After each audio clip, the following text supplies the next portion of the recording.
a team to look out for sure. I feel like you've jinxed him on the Uncon bit. Yeah. You know, that's famous last words. Yeah, they got the spot Uncon, you know, 2 weeks before Grand Finals. Yeah. We'll see about that one. But I mean, they're good at Spawn. They're good at They Spawn. are good. You wouldn't expect them to be, but they are. Every Yeah. time I've seen them fight or Spawn, they completely boss it. So I'll give them their props in that realm. And that's part of the benefit, I guess, of being in Group 1, right? You get first dibs to whatever your spot is. Okay, so on the next couple winners, we obviously had Cringe Mappy, Cade, which I already highlighted. They were like the most consistent team throughout the day in terms of just like every single game. They looked like they were going to be, you know, winning it. a threat, to win. First game, they were on height. Second game, they looked really strong on low ground, but then got a somewhat unlucky like final move in Paul. I don't know what happened third game, but I'm sure they were in that third game somewhere, right? Like they looked really good. Actually, I do remember what happened third game. Third game, Mappy dies, second move in or first move in, trying to get a refresh. Yeah, he dropped down and he just gets caught, right? Yeah. And I remember shitting on them on the broadcast because I didn't like the way they were going for refreshes, but they still were really, really good. And then they won the next game, funny enough, after I shot on them. So, you know, that's the how that influence. goes. Yeah. Of course. But their game 4 win. I know, Harry, we obviously went and watched it back. Yeah.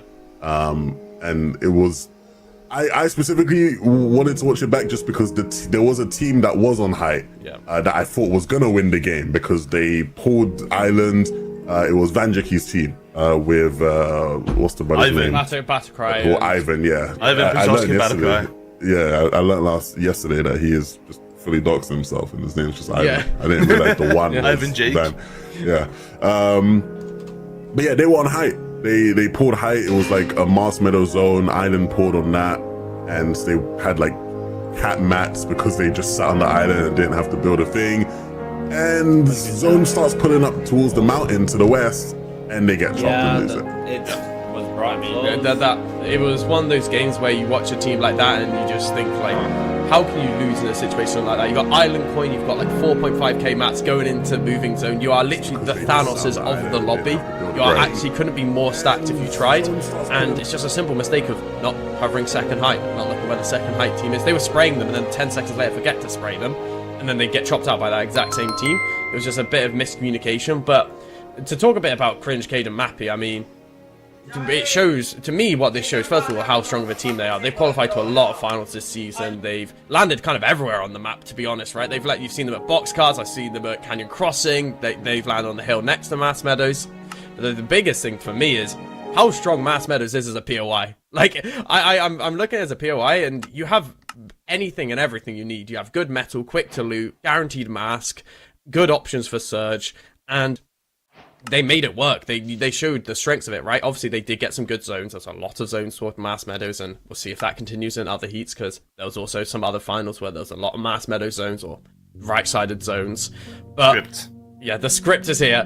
But yeah, I think it's one of those things, you look at a team like Cringe, Cade and Mappy, I doubt that, unless obviously we don't know what's going to happen in the other heats, I doubt they'll end up contesting Mass Meadows. I think they've shown the tendency to go to other spots, but it's good to see like players like who have been in the scene for quite a while, right? There's players who have been in and around the scene for a long time to have such a dominant performance and look like even though we talked about this heat's a bit of a sleeper, I don't think people would have gone into heat saying this is going to be by far the best team or one of the best teams in the heat. Like they would have said they would have been decent, they would have done well, most people would have said they would have qualified, right? But to have the showing they had, what, first, second, third and fifth is their games, right? It's clearly just the best match history anyone had. Obviously some teams won their first game, so we will never know, but it's exciting. It's interesting to see what they do. I'm worried about their landing spot situation, as I said, but yeah, if they get Mass Meadows on con, then I mean it will be interesting for sure.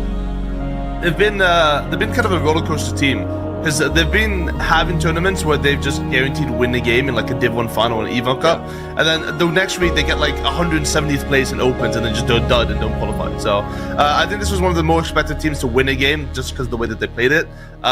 Very honestly, not surprising performance, but you know, I didn't think they were going to be that consistent in this final. But I guess maybe that speaks on volumes on, you know, the quality of the lobby overall.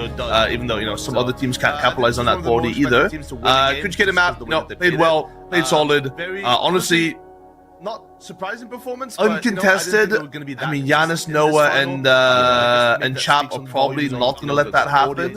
And I think it depends on how deep Meezen's pockets are, whether or not Cringe wants to land there. You know, they played well, played solid. That is a real narrative. Is pretty funny. All right, then, and then the final game winner we saw was Shark, Drew, NZ, Andy. I mean, what did you guys make of them over the course of the 5 games? Yeah, the Boop 1v1 tournament is massive, you know? That's the start of the progression here, you know? He gets invited to the tournament, unknown issue.